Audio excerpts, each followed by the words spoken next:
Amdiara, chef-lieu de la province de l'Enedi-Est, a été le lieu choisi par le président de transition, président de la République, général Mohamed Idriss Déby Itnou, pour son congé qui coïncide avec le mois saint de Ramadan. Après quelques jours sur place, le chef de l'État a quitté dans l'après-midi du 12 avril 2023 pour l'Arabie Saoudite. À l'aéroport international Maréchal Idriss Déby Itnou, il est salué par des officiels qui lui souhaitent un bon voyage et une Umrah Makboula, traduisez que Dieu accepte la Umrah, formule consacrée pour souhaiter un bon pèlerinage à ceux qui l'effectuent, car c'est ce devoir religieux qui est au centre de ce déplacement du président de la République, arrivé le même jour à l'aéroport international King Abdulaziz de Jeddah. Étaient présents à son accueil à Jeddah la mariée de la mer Rouge, les officiels saoudiens de premier rang, avec à leur tête l'émir adjoint de la province de Jeddah, son Altesse royale Badr bin Abdelaziz, représentant du prince héritier et premier ministre d'Arabie Saoudite. Le personnel diplomatique conduit par l'ambassadeur Hassan Saleh Al-Gadam Al-Jinedi est également mobilisé. Il occupe un pan entier du salon. Les poignées de main sont chaleureuses, comme pour dire au chef de l'État qu'ils sont heureux de le voir parmi eux, lui qui était ici il y a exactement un an.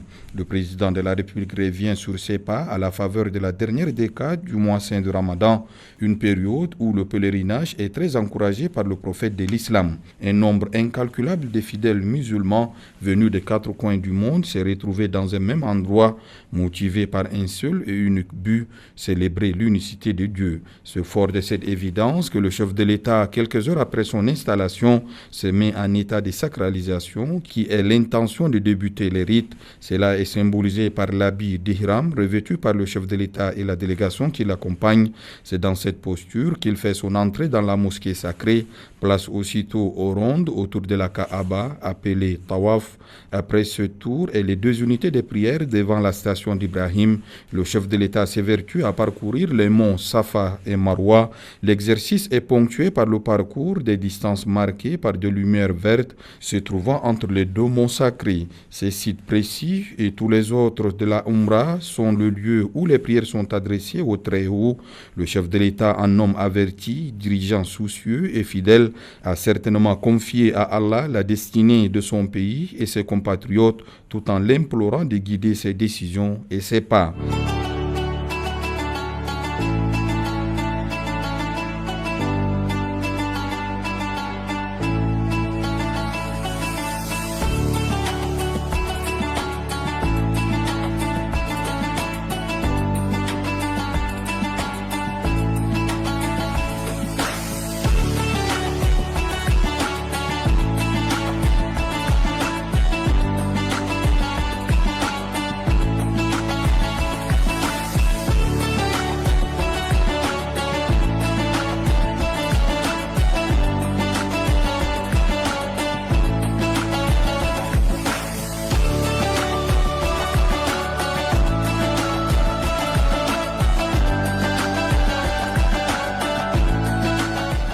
La page spirituelle se referme ainsi, s'ouvrent d'autres aux accents diplomatiques et politiques. Le dimanche 16 avril 2023, le président de transition, général Mohamed Idriss Déby Itnou, a rendez-vous avec le président de la République fédérale du Nigeria, Muhammadu Buhari, lui aussi présent en Terre Sainte pour le petit pèlerinage. L'entrevue revêt une importance singulière, d'autant plus qu'elle intervient à un peu plus d'un mois du départ du président Buhari du pouvoir, lui dont le pays entretient des relations particulière avec le Tchad. Les deux chefs d'État se sont retrouvés par hasard dans le lieu saint de l'Arabie Saoudite et c'est normal quand des occasions comme ça se présentent, on se retrouve, on s'échange sur les situations actuelles et particulièrement au moment où une guerre fratricide a éclaté au Soudan. Le Nigeria est un grand de ce continent. Donc le premier point, c'est échanger sur comment les uns et les autres peuvent contribuer pour que la paix puisse revenir au Soudan. Le deuxième point, certes, le président Buhari est un des grands soutiens de la transition au Tchad. Vous savez que c'est l'un des seuls chefs d'État qui a assisté à l'investiture du président Mohamed Idriss lors de son investiture après le dialogue national. Depuis lors, il continue à nous accompagner.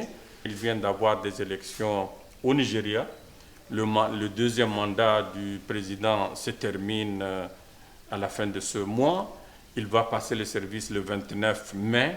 Là également, nous avons voulu lui dire que nous sommes reconnaissants en tant qu'amis à tout ce qu'il a pu apporter au Tchad et nous espérons que son successeur également continuera dans la même dynamique de renforcement de la coopération entre le Tchad et le Nigeria parce que pour nous, le Nigeria est un grand pays voisin extrêmement important. The meeting between His Excellency President Muhammadu Buhari. Cette rencontre a une signification politique très très importante. Cette rencontre donne de l'assurance et ça va renforcer la coopération entre les deux pays. Ça démontre qu'il y aura de la continuité. Le président élu du Nigeria a assuré qu'il va continuer de renforcer la relation entre les pays voisins, essentiellement les pays autour du bassin du lac Tchad qui font face aux mêmes défis. Nous osons espérer que la même dynamique puisse être maintenue. Nous connaissons le nouveau président, il est de la même obédience politique que le président Buhari et nous souhaitons en tout cas que la même dynamique de la coopération entre le Tchad et le Nigeria puisse se poursuivre. Dans tous les domaines, il y a l'espoir que la coopération va être renforcée au niveau bilatéral que multilatéral au sein des institutions comme l'Union africaine, la CENSAD, les Nations unies. La coopération sera amplement renforcée davantage pour le bien-être des deux pays, des deux peuples, le Tchad et le Nigeria.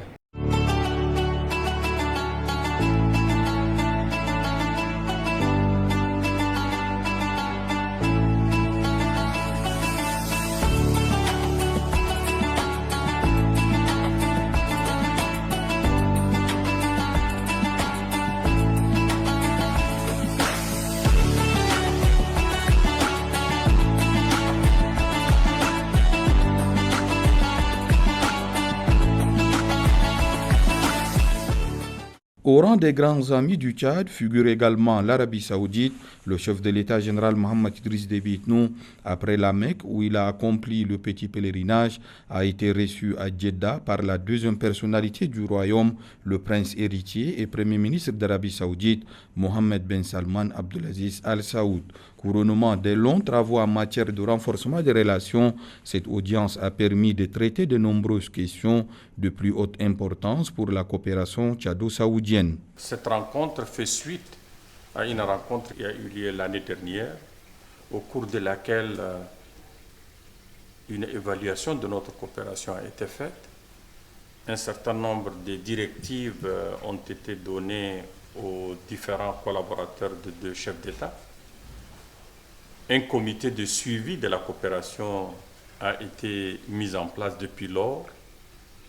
Elle travaille et cette rencontre a fait le point de l'avancement de ces travaux. La première préoccupation, c'est qu'ils auraient aimé qu'il y ait une loi pour la protection des investissements saoudiens au Tchad. Parce que notre coopération avec nos partenaires saoudiens révèle deux aspects. Le premier aspect, c'est la coopération officielle entre le Royaume d'Arabie Saoudite et l'État tchadien. Elle inclut le gouvernement, elle inclut le Fonds saoudien pour le développement, elle inclut également le ministère en charge des investissements. Mais depuis un certain temps, depuis la rencontre de l'année dernière, les Saoudiens nous ont dit qu'ils veulent pousser, qu'ils veulent encourager le secteur privé, les hommes d'affaires saoudiens à venir investir au Tchad, dans divers domaines. Le domaine de l'énergie, le domaine de l'agriculture, le domaine de l'élevage. Et c'est pour cela que la loi pour la protection des investissements a été sollicitée. Elle a été pratiquement en examen à l'heure actuelle entre les deux parties.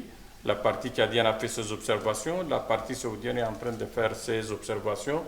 Et c'est tout cet ensemble-là qui a été revu par les deux chefs d'État et qui ont donné des directives pour que ce travail puisse accélérer son rythme afin qu'on puisse très rapidement arriver à la signature d'un certain nombre d'accords qui mettrait en exergue les priorités du Tchad, mais également assurer une mise en œuvre cohérente et correcte de cette coopération. Pour le Tchad, l'Arabie saoudite est un partenaire de choix, une proximité entre dirigeants et entre les peuples, preuve de cette amitié, le soutien affiché et assumé de Riyad en faveur de la transition tchadienne. D'un côté comme de l'autre, l'on vise désormais la phase de concrétisation des visions et des intentions. Le Royaume d'Arabie saoudite est l'un des premiers partenaires à accompagner la transition, ou si vous voulez la deuxième transition.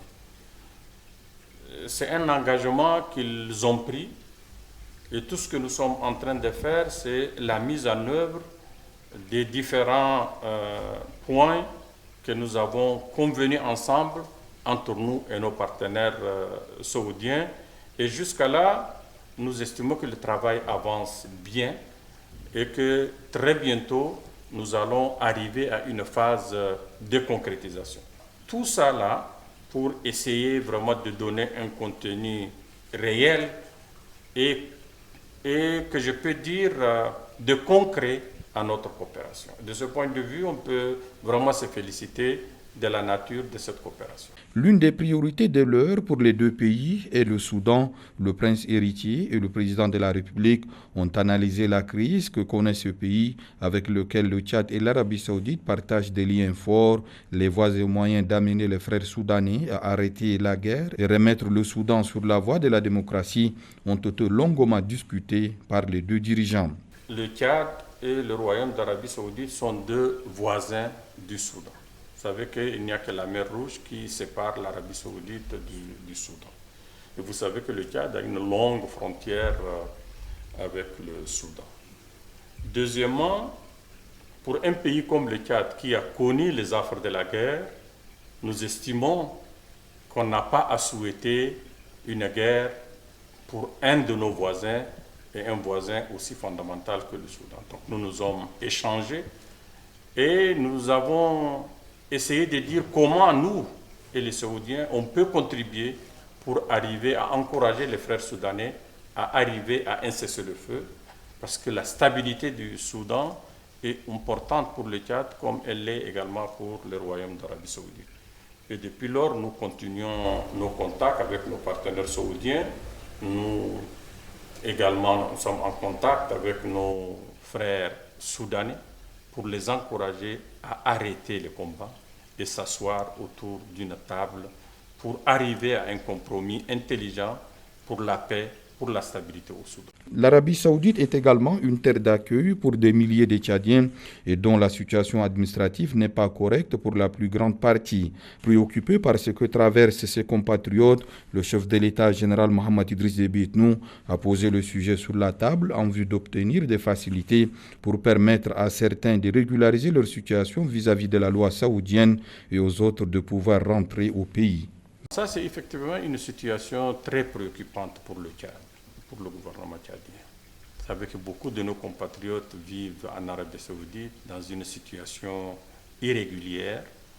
Beaucoup sont prêts aujourd'hui à pouvoir régulariser cette situation, mais il y a un certain nombre d'arriérés, un certain nombre de taxes qui se sont accumulées et nous avons essayé de demander à nos frères saoudiens de pouvoir exonérer les Tchadiens de ces taxes pour leur permettre à ceux qui veulent séjourner en Arabie saoudite de payer d'autres taxes et pouvoir régulariser le séjour, et à ceux qui veulent revenir au Tchad, leur donner un certain délai. On a parlé de 6 mois, peut-être que ça peut être plus, ça peut être moins, pour que ceux qui veulent revenir au Tchad puissent revenir sans qu'on puisse leur demander de payer les arriérés des taxes qu'ils ont eu à accumuler. Et donc, de ce point de vue également, nous avons reçu un écho favorable. Maintenant, je ne peux pas à ce stade vous dire si ça va être mis en œuvre directement ou c'est encore en étude au niveau des services saoudiens. Mais nous espérons en tout cas qu'ils répondront à cette préoccupation qui, pour nous, est une préoccupation majeure. Situation des Tchadiens en Arabie Saoudite, retour de la paix au Soudan, état de la coopération entre le Tchad et le Royaume d'Arabie Saoudite, renforcement des relations avec le Nigeria. Les questions au centre du séjour du chef de l'État en Arabie Saoudite sont nombreux et variés, mais elles concourent à un double objectif inhérent à la fonction de tout dirigeant d'une nation, le bien-être des Tchadiens et l'entretien des meilleurs rapports avec les pays voisins et amis et le retour de la stabilité partout où la paix est menacée. C'est après ce séjour plein que le chef de l'État a regagné N'Djamena ce 18 avril 2023. Dans la soirée, il a été accueilli à l'aéroport international Hassan Diamous.